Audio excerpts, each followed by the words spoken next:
The distress beacon activated at 0347 station time. Bio 349. It had been automatically logged, categorized, and deprioritized by the Academy's emergency response system, because the signal origin was Velhari Prime's Southern Continent Training Reserve, and the system had correctly identified that a scheduled survival exercise was currently in progress, and distress beacons during scheduled survival exercises were, statistically, usually panic, not crisis. The system was not wrong about the statistics. It was wrong about this specific situation. Lyessa found out about it the way she found out about most things, too late, and all at once.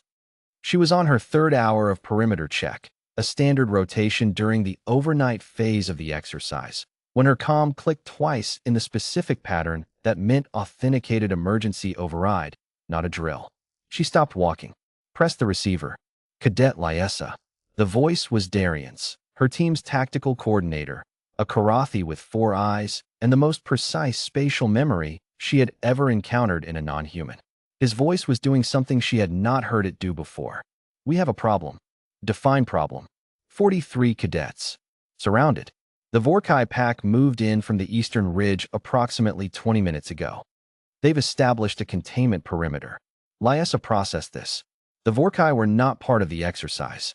The Vorkai were an apex predator species native to the southern continent.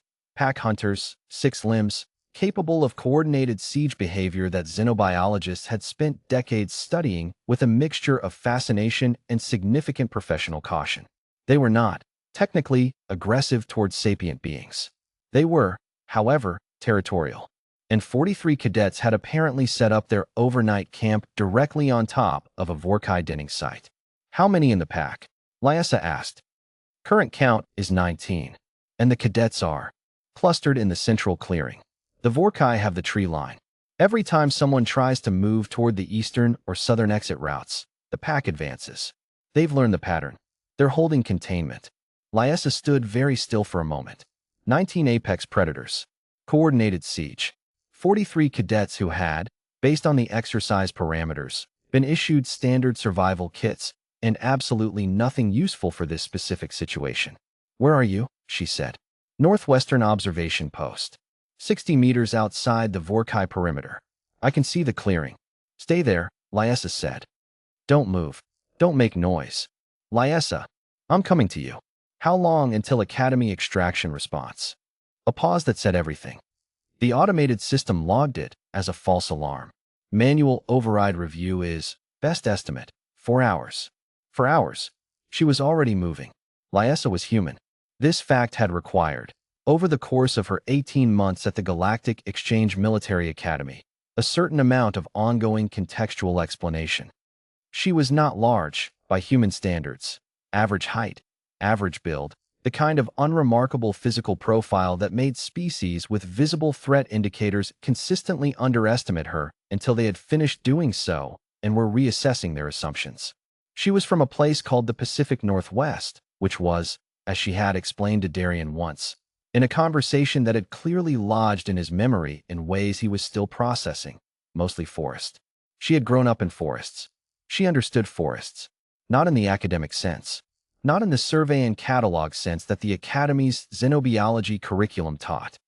In the older, quieter sense, the sense of someone who had spent childhood summers in trees and teenage years learning what every sound meant and young adulthood developing the specific knowledge base of someone who had been, on more than one occasion, the most dangerous thing in the woods.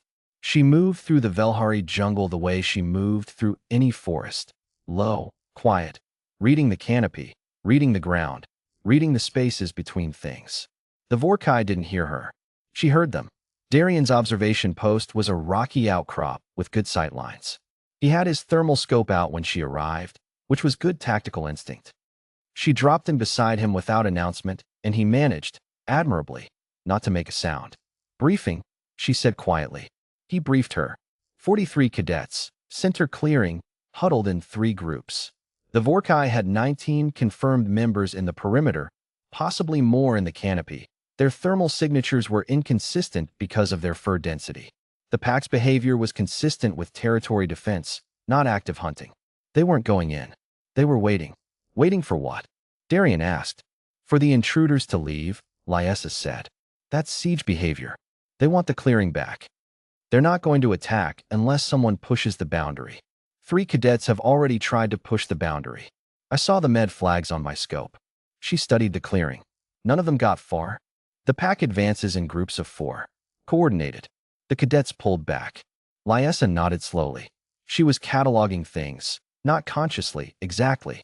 More the way a person reads words without deciding to read them. Canopy density. Ground composition. The bamboo analog growth along the northern ridge. Thick stalks, mature, the kind that had structural integrity. Wind direction. The creek she'd crossed 200 meters back. The topography of the eastern slope. I need 40 minutes, she said. Darian turned all 4 eyes toward her. To do what? Build something, she said. She was already moving back into the tree line. Lyessa, what are you building? Tell the cadets to stay still and stay quiet, she said without turning around. And tell them that in approximately 40 minutes, they should be ready to move fast on a signal. What signal? She paused. They'll know, she said. The bamboo analog was called Vethera in the local ecological catalogs. Lyessa didn't know that. She called it bamboo because it was hollow, it was strong, it grew in dense clusters, and it split cleanly along the grain when you scored it correctly with the right tool. She had a survival knife. That counted. She worked fast and quiet. The kind of quiet that isn't silence, but is something better, the kind that sounds like the forest is just being the forest.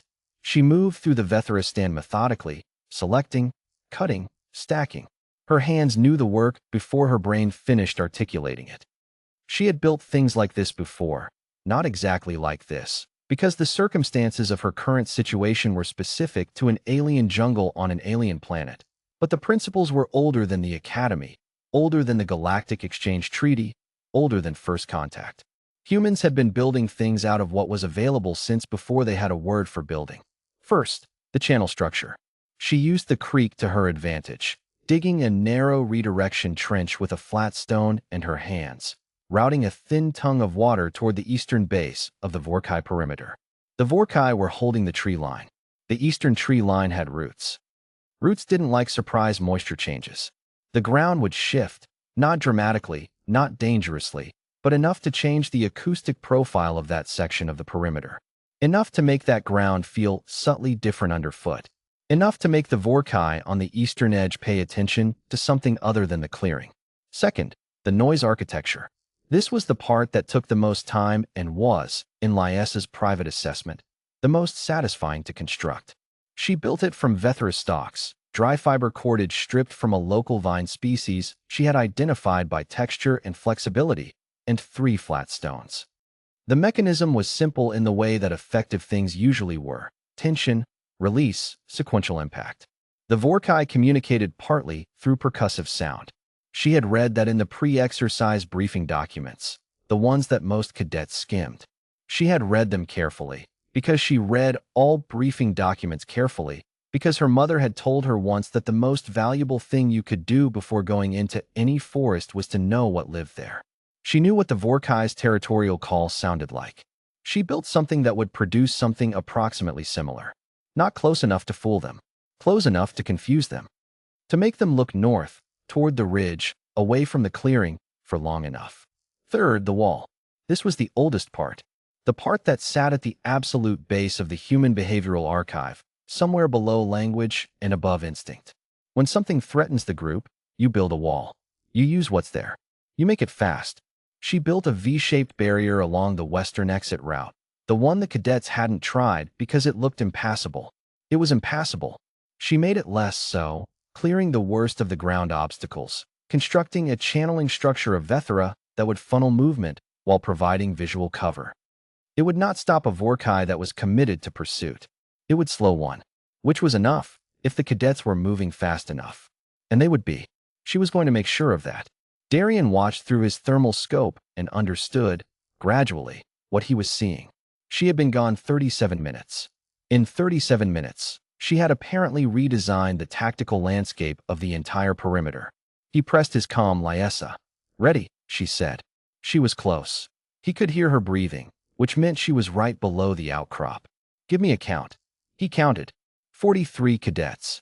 19 Vorkai confirmed, 2 probable in upper canopy. Eastern perimeter has 2 units, northern has 6, southern has 9, western has 2. Western has 2, she repeated. Confirm. Confirmed. Good. He could hear the particular quality in her voice that he had come to recognize as satisfied calculation. Tell the cadets. Western exit. On the signal, move fast, stay low, follow the Vethra channel. Don't stop until they hit the secondary rally point. Do not look back. Darien relayed the message. 43 cadets, in various states of cold and frightened and stiff, received instructions from a human they hadn't seen for 40 minutes, delivered through a Karathi tactical coordinator who was relaying them from a rocky outcrop. They listened. In Darien's later assessment, that was the part that required the most trust. Lyessa triggered the water diversion first. The eastern ground shifted. Subtle. 2 Vorkai units moved laterally. Just a step, just a reorientation, just an adjustment to the changed acoustic texture of the ground beneath them. Their attention moved east. She triggered the noise architecture second.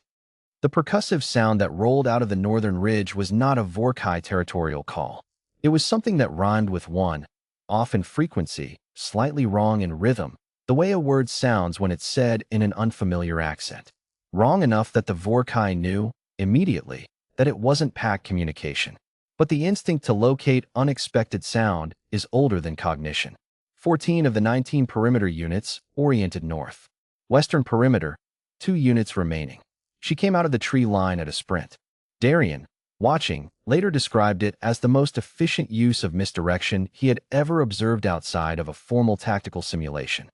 She crossed from the western tree line to the first Vorkai unit in 4 seconds. She did not attack it. Attacking an apex predator was not the goal. She did something more difficult. She got between it and its partner, made herself large, arms out, full posture, a sound she had apparently specifically researched, and she held her ground. The Vorkai hesitated. 1 second. 2. Behind her, 43 cadets moved through the Vethra channel like water through a broken dam. The Vorkai recovered. Oriented. The western units advanced. She stepped back. Maintained eye contact. Still not running. Because running triggers pursuit behavior. And she knew that.